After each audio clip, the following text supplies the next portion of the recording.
Good morning students. तो हमारी जो क्लास चल रही थी कौन सी, बीएससी पार्ट फर्स्ट, इसमें अपना पेपर चल रहा था तीसरा ऑप्टिक्स, और उसमें 2 यूनिट कंप्लीट हो चुकी है। फिजिक्स 2 यूनिट कंप्लीट हो गई अपनी। पहले तो जो व्यतिकरण थे उसके बारे में पढ़ लिया, उसके बाद में हमने विवर्तन के बारे में पढ़ लिया, विवर्तन क्या होता है, इसकी जो एप्लीकेशंस थी वो पढ़ लिए।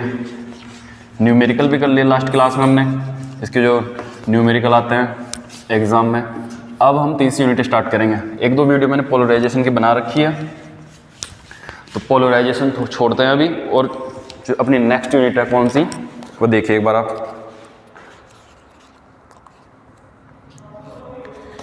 तरंग गतिकी, वेव मोशन।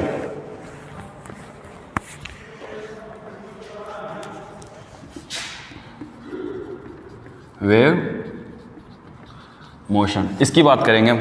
इसकी बात करें उससे पहले हम एक बार पिछली क्लास की थोड़े से ये देख लेते हैं एक बार।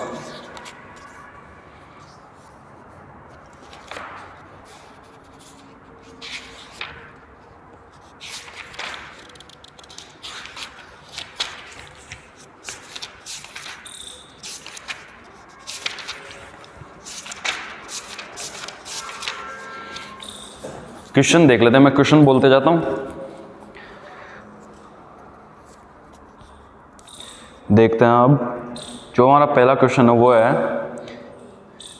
एकल स्लिट द्वारा फ्रॉनहोफर विवर्तन की विवेचना कीजिए। ये हमने कर ही लिया, और ये पूरा करना है, इसकी जो तीव्रता वगैरह 1/, ये जो निकाला था हमने 1/2, 1/61, ये सब निकालना है।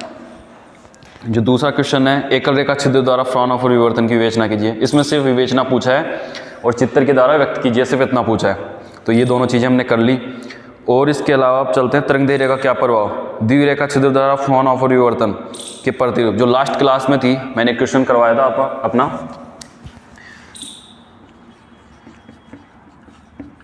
द्वि स्लिट प्रयोग में, जिसमें हमने 3 पॉइंट लिए थे, फर्स्ट, सेकंड और अपना थर्ड, जिसमें ई चौड़ाई थी, ये थी, और एल लैम्डा तरंगदैर्घ्य, इन तीनों की बात की थी।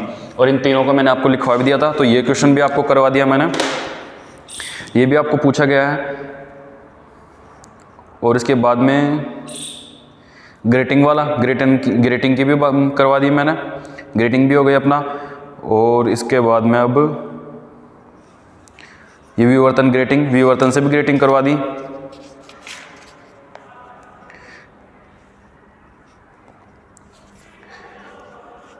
ये एकल स्लिट द्वारा फ्रॉनहोफर विवर्तन, ये भी करवा दिया।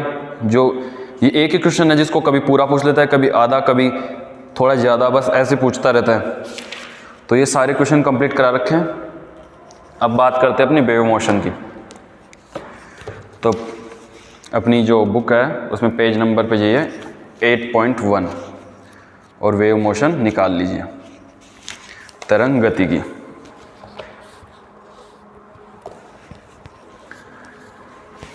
तो इनको करते हैं थोड़ा, इनको तो हटाते हैं। अब बात करते हैं अपनी वेव की, कि वेव होती क्या है।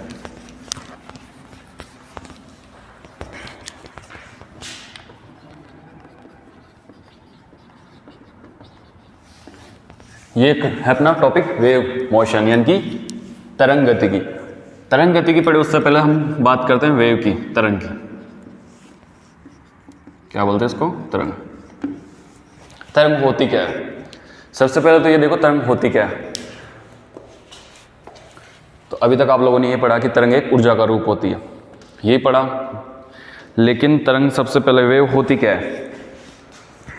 ये एक जरिया है जिससे हम किसी चीज़ का ट्रांसफर करते हैं, यानी कि जैसे किसी चीज़ का नहीं, ओनली मोमेंटम, एनर्जी, इनका क्या करते हैं, एक जगह से दूसरी जगह ट्रांसफर। जैसे वेव एक फॉर्मेशन है जो कि क्या करती है, प्रोपोगेट करती है, किसी भी इंफॉर्मेशन को एक जगह से दूसरी जगह ले जाती है बिना उसी चीज़ के। जैसे करते हैं, एग्जांपल लेते हैं एक, इसको हटाओ,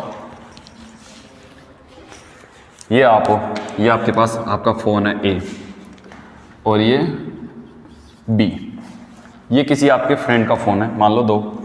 तो आपने क्या किया, एक टेक्स्ट मैसेज किया, और वो उसी टाइम कहाँ गया, आपके दोस्त के पास चला गया। समझ रहे हो?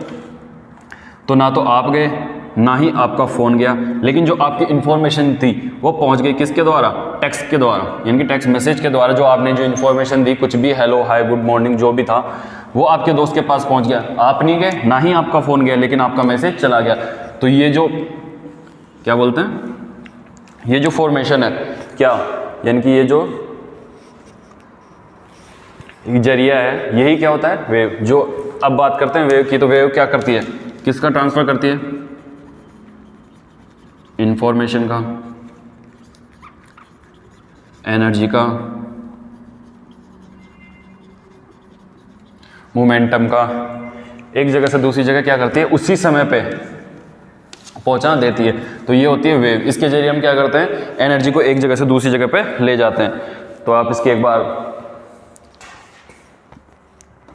लिख लीजिए इससे थोड़ा सा। तरंग गति, और ये गति दो तरह का जैसे होती है, लीनियर होती है, सर्कुलर होती है। लीनियर कैसे होती है? जैसे कोई इन्फॉर्मेशन है, जैसे यहाँ से जा रही है बिंदु ए से बिंदु बी तक, ऐसे जा रही है फॉरवर्ड, और फिर अगर वापस आए तो इसी डायरेक्शन में वापस आ रही है, यानी कि बैकवर्ड, यानी कि ये इसी फॉर्मेशन में ये यानी कि अपने पथ से विचलित नहीं हो रही है, जिस पथ पे गई उसी पे आ रही है। तो ये कौन सी गति हो जाएगी? रेखीय, ये लीनियर, ये हो गया लीनियर मोशन। और अगर कोई इन्फॉर्मेशन सर्कुलर में जा रही है तो वो हो जाएगा सर्कुलर मोशन वेव। ठीक है, इसके बाद इतना हो गया। अब एक डेफिनेशन लिख लीजिए वेव मोशन की। और जैसे वेव बहुत सारी होती है, जैसे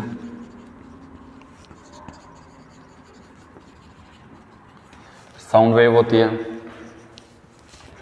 एनर्जी वाली होती है, साउंड वेव जो मैं बोल रहा हूँ वो वाली, काफ़ी सारी वेव्स होती है। इलेक्ट्रोमैग्नेटिक वेव्स होती है। इलेक्ट्रोमैग्नेटिक पर्सनली एक बुक की चलती है, तो वो तो अपने काम की है नहीं, थोड़ा सा पढ़ना है अपने को। बुक का तो क्या ही काम है बीएससी में। तो ऐसे अलग अलग वेव्स होती है जिनकी हम क्या करेंगे अब इस वाले चैप्टर में उनकी बात करेंगे। तो इतना हो गया कि वेव होती क्या है, वेव मोशन क्या होता है। जो मैसेज जाता है, यानी कि जो इन्फॉर्मेशन जाती है, जो जाता है उसे ही क्या बोलते हैं? वेव मोशन, यानी कि इस तरह के। और वेव होती क्या है? एक जरिया होता है अपनी इन्फॉर्मेशन को, जैसे अगर फिजिक्स की लैंग्वेज में कहे, इन्फॉर्मेशन, एनर्जी, मोमेंटम एक जगह से दूसरी जगह उसी समय पे क्या हो? पहुंच जाए, जैसे हम भेजें वैसे। अब देखिए एक वेव मोशन डाल के थोड़ा सा लिख लीजिए। तरंग गति एक तरह का आवर्ती शोभ है जो माध्यम के एक स्थान से दूसरे स्थान तक अग्रसर होता है। माध्यम के कणों की गति आवर्ती होती है तथा वे अपने माध्य स्थान से विक्षेपित होते हैं। एक बार फिर से देखिए, तरंग गति एक तरह का आवर्ती शोभ है जो माध्यम के एक स्थान से दूसरे स्थान तक अग्रसर होता है। माध्यम के कणों की गति आवर्ती होती है तथा वे अपने माध्य स्थान से विक्षेपित होते हैं। यही चीज़ मैंने बताई है आपको। क्या होता है? शोभ, यानी कि इन्फॉर्मेशन कोई जो एक स्थान से दूसरे स्थान तक जाती है, और जो उनकी गति होती है वही क्या होती है? आवर्ती होती है। तो यही क्या अपनी वेव मोशन। और देख लीजिए अब ये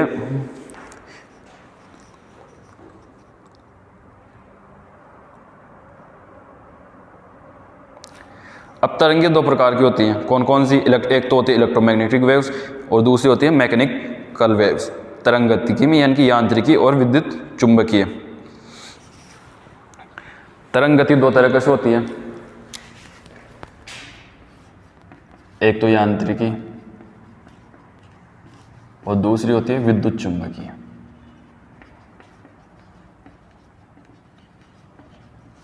दूसरी होती है क्या? विद्युत चुंबकीय। अब इतना लिख लिया। तो ये तो थी अपनी जनरल जो बातें अपने को जाननी थी इस चैप्टर के बारे में कि क्या है क्या नहीं है। ये इतना हो गया। अब लिखना स्टार्ट कीजिए थोड़ी सी तरंग गति के बारे में लिखिए। तरंग भौतिकी के अनुसार ऊर्जा का स्थानांतरण दो विधियों से किया जाता है। वेव मोशन डाल के लिखिए, जो डेफिनेशन वगैरह थी उसके बाद में लिखिए। तरंग भौतिकी के अनुसार ऊर्जा का स्थानांतरण दो विधियों से किया जाता है। प्रथम विधि,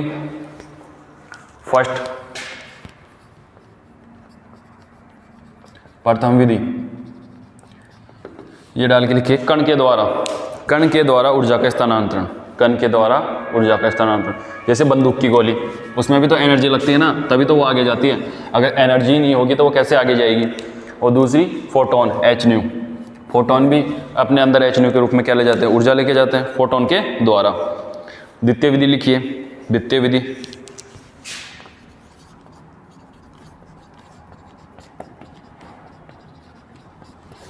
द्वितीय विधि, द्वितीय विधि तरंगों के द्वारा ऊर्जा का संचरण। जो अपनी ये जो टॉपिक है, तरंगों के द्वारा ऊर्जा का संचरण।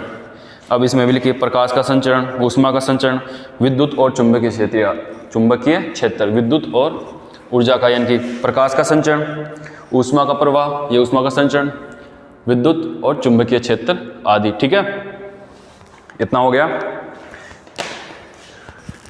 ये तो थी नॉर्मल डेफिनेशन जो इस चैप्टर के बारे में थी। अब जो असली चैप्टर है वो अब स्टार्ट होने वाला है। अब बात करेंगे हम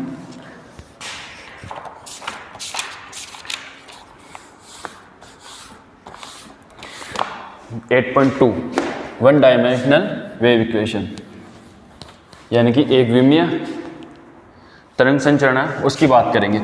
और ये एग्जाम में पूछता है हमेशा आपसे, एक विमीय, द्विविमीय, त्रिविमीय। तो अपन पहले करेंगे वन डायमेंशनल, इसकी बात करेंगे। तो थोड़ी सी डेरिवेशन है इसमें, तो उससे पहले डेरिवेशन करें अपन।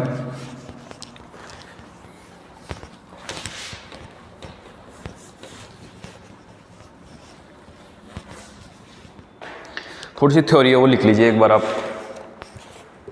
लिखिए, हम जानते हैं कि जब एक दिशा में तरंग का संचरण होता है तो माध्यम में विक्षोभ उत्पन्न होता है। हम जानते हैं कि जब एक दिशा में तरंग का संचरण होता है तो माध्यम में विक्षोभ उत्पन्न होता है, यानी कि माध्यम में क्या होता है, विक्षोभ उत्पन्न होता है, तभी तो आगे जाएगा विक्षोभ, यानी कि इंफॉर्मेशन।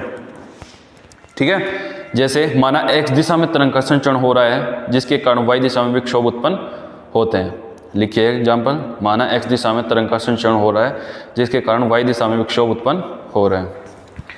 ये मान लिया अपन ने कि ये एक दिशा है, इसमें तरंग का संचरण हो रहा है, तो ये वाई दिशा अपनी वाई, तो यहाँ क्या उत्पन्न हो रहा है, विक्षोभ। ये अपना मूल बिंदु है और अपने को यहाँ तक लेके आनी है, तो ये यहाँ पे भी उत्पन्न हो रहा है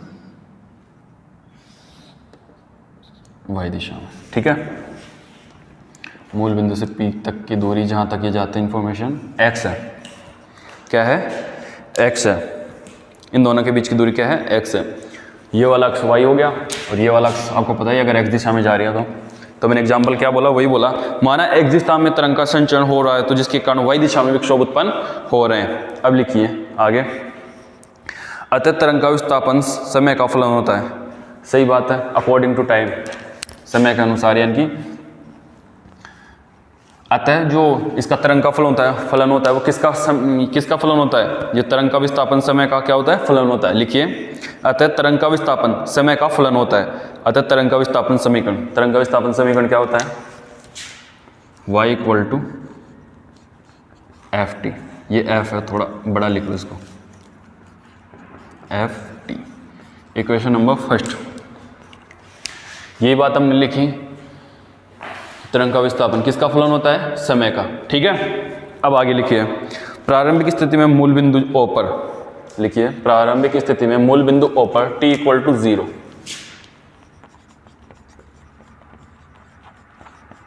प्रारंभिक स्थिति में